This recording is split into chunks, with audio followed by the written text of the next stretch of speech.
सुबह कैथरीन ने अपने जादुई ब्रश को हाथ में लिया और खामोशी से अपनी तैयारी शुरू की। हर स्ट्रोक के साथ उसका मामूली सा लिबास आहिस्ता आहिस्ता बदलने लगा। नर्म कपड़े सुनहरी रोशनी में चमकने लगे और एक शानदार बॉल गाउन उसके जिस्म पर छिलकने लगा, जैसे जादू उसके हर ख्याल को हकीकत में बदल रहा हो।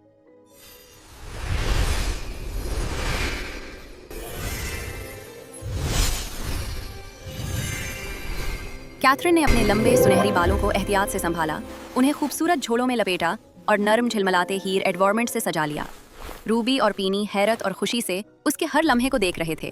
पीनी ने कहा, कैथरीन, तुम तो किसी परी की तरह लग रही हो।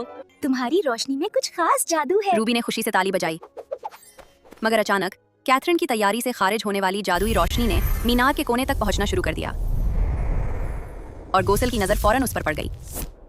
उसके कदम जमीन पर जोर से पड़े और एकदम की गजबनाक चीख के साथ वो कमरे में दाखिल हुई। कैथरीन, उसने ब्रश को पकड़कर जोर से तोड़ दिया।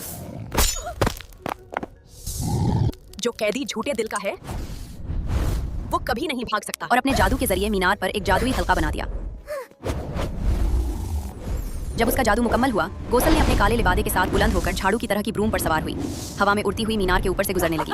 उसके हंसने की आवाज पूरे कमरे और जंगल में गूंज रही थी। कैथरीन अपनी कैद मीनार में खामोश बैठी रही, दिल भरा हुआ और आंखों में अदासी। वो अपने टूटे हुए ब्रश और बिखरे कैनवसेस को देखकर बेबस महसूस कर रही थी, जैसे उम्मीद का हर रंग धुंधला गया हो। रूबी और पीनी भी खामोश थीं। कैथरीन की उदासी देखकर उनके दिल भी गमगीन हो गए। तभी पीनी को अचानक अपने वालिद के आखिरी अल्फाज याद आए। कैथरीन, तुम्हारा दिल साफ है, यही ताकत तुम्हें आजाद कर सकती है। हाँ, मेरा दिल सच्चा है, मैं कर सकती हूँ। कैथरीन ने सांस गहरी ली, अपने दिल पर हाथ रखा, रूबी को मजबूती से थामा और यकीन के साथ कहा, हाँ, मेरा दिल सच्चा है, मैं कर सकती हूँ। पैनी ने अपनी छोटी सी पीठ नीचे झुकाई। कैथरीन और रूबी एहतियात से उस पर सवार हो गईं। जैसे ही वो तीनों तैयार हो गए, पैनी ने अपनी छोटी परवाज के परों को फड़फड़ाया और जादुई रोशनी के साथ मीनार के ऊपर से उड़ना शुरू किया। हवा की सरसराहट और सूरज की पहली किरणों के दरमियान वो तेजी से उस जानिब बढ़ी जहां महल और वो नया जहां मुंतजर था।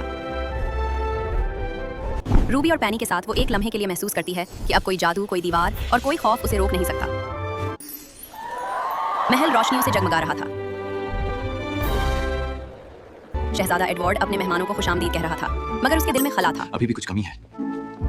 तभी सबकी नजरें दरवाजे की तरफ उठ गईं। रोशनी का एक दायरा बना और उसमें से कैथरीन कदम रखती हुई अंदर आई। कौन है ये? हर कोई खामोश हो गया।